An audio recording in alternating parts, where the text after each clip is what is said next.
In this video, I'll be talking about my top 5 must-have applications for the Raspberry Pi. We'll start the list off with Raspberry Pi Imager. This is an awesome tool for creating bootable microSD cards that you can use in your Raspberry Pi. Very easy to install. If you're on Raspberry Pi OS, type in sudo apt install rpi-imager. If you're on another Linux distribution, the process might be different.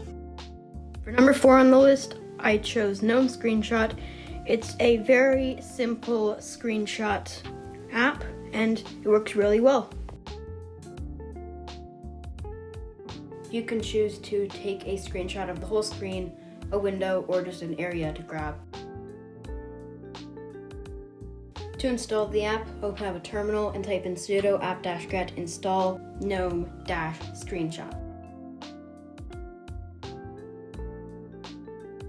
Number 3 on the list is PiApps. PiApps is an awesome app marketplace where you can get apps that are hard to install in Linux. I use this all the time and it's awesome.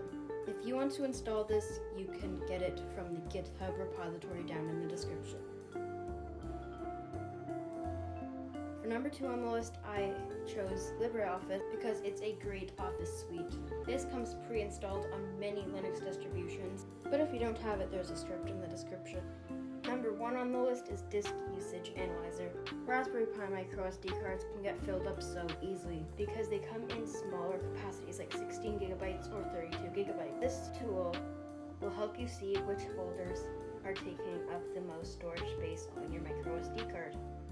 I'll put a link in the description where you can download it. If you've enjoyed this video, leave a like and subscribe to the channel. I'll be making more content really soon.